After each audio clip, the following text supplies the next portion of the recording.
Okay, what would you do if your government suddenly gave you free money? Like real money. Not coupons, not points, actual cash. Would you save it? Pay your bills?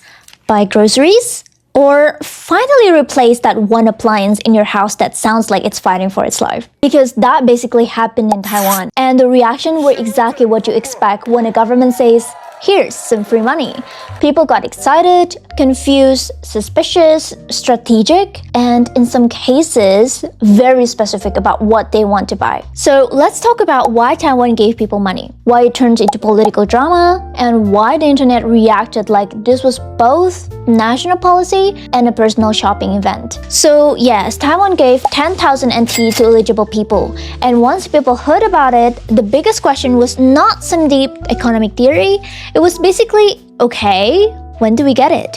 And honestly, fair, because the second real money enters the chat, people become very focused very fast. Taiwan opened the system in late 2025, and eligible people can still claim it through April 30, 2026. There were a few ways to get it too. You could register online, withdraw it from an ATM, pick it up at the post office, and there were other official ways depending on your case, which I have to say, it is very efficient. This policy really said ATM people, last minute people, everybody lines up. So if you're wondering why Taiwan did this in the first place, the simple answer is tax revenue came in higher than expected. So some politicians argue that if the government collected more money than planned, then some of that money should go back to the public.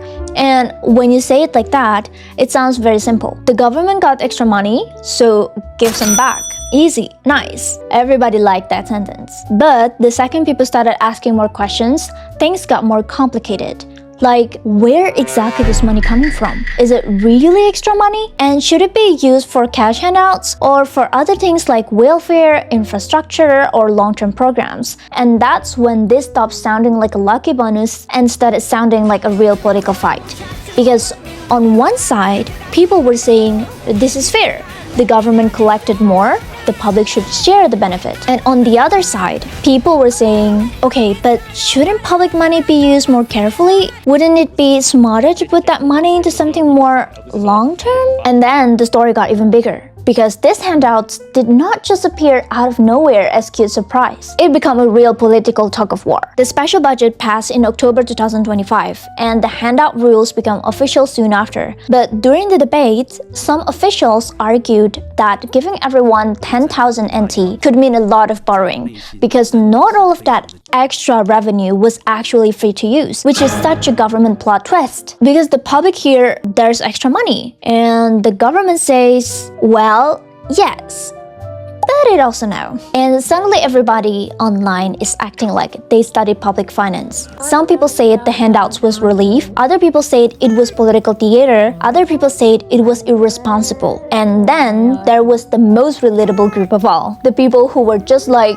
I respect the debate, but are we getting the 10,000 or not? To me, that is the true voice of the people. Because yes, political matters, yes, budgeting matters, yes, long-term planning matters, but also 10,000 is 10,000. And once the details started coming out, this became even more real. Taiwan set up official ways for people to receive the money. There was online registration, ATM withdrawal, post office pickup, direct transfer for some groups, and other list-based methods in certain cases. So this was not just a headline. This became a whole national process. And honestly, I kind of love how practical that is, because whenever governments announce something like this, the first thing people want to know is very simple. How do I get it? And Taiwan was like, here are the methods, here are the dates, good luck everybody. That's why people get so invested. Because the second a policy becomes real with website, dates, ATMs, forms, and queues, it stopped being abstract. Now it's personal. And let's be honest, most regular people were not sitting around having passionate debates about fiscal design. Most people were thinking much more immediate thoughts, like, can I get it easily? When does it arrive? What can I use it for? And how fast can I mentally spend money that is not even in my hand yet? Because that's what made this story interesting online. This was not some distant policy that nobody could feel. This was money people could picture using right away. And the second that happens, everybody starts imagining their own version of the story. Some people saw groceries. Some people saw bills. Some people saw savings. Some people saw one glorious, fully justified, unnecessary purchases. And that is when public policy becomes content. The internet reaction was honestly one of the best part, because Taiwan netizens reacted exactly like netizens anywhere would react to surprise money. There were practical people, the finally something useful crowd, there were skeptical people, the okay, but what about the long-term plan crowd, and then there were the deeply online people, the ones who immediately turned this into shopping math, life upgrade math, and I deserve this math. And to be fair, brands noticed the mood too, because once people knew cash was coming, businesses started rolling out promotions to compete for that money, which made the whole thing even funnier, because now it wasn't just the government saying, here's money. It was also the market saying, great, we have ideas. That is such a complete system. The government gives the money, the public debates the money, the internet jokes about the money, and the stores wait to catch the money. Beautiful, full ecosystem. And then there's the foreign angle, which makes the story even more interesting. Because for a lot of foreigners living in Taiwan, or just people watching from outside, this kind of policies feels unusual. Like, wait, the government is just giving people cash? That alone gets attention. And some non-citizens were included too, like foreign permanent residents and some foreign spouses with resident permits. So while Taiwanese citizens were debating the politics of it, a lot of foreigners were having a completely different reaction, which was basically, wow, must be nice.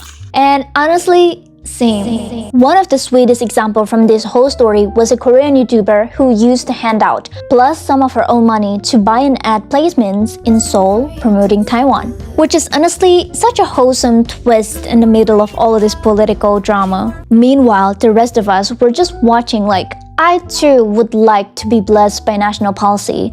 And I think that's why this topic spread so easily, because it has everything the internet loves: money, fairness, politics, reactions, practical logistics, and one of the big questions that everyone can answer: what would you do with it? That's why it doesn't feel like a boring policy story. It feels like a national personality test, because the second people hear everyone gets money, they reveal so much about themselves. Do they think like a saver, a spender, a cynic, a stressed adult, a policy critic? That's what makes the story good. Not just the handout itself, but the way it instantly turned millions of people into characters. So yes, this is a story about tax revenue, public spending, and political priorities. But it's also a story about what people want from the government, what they think fairness looks like, and how fast society can turn one policy into debates, shopping plans, and meme material. In the end, some people saw economic relief, some people saw political theater, and some people saw a new rice cooker.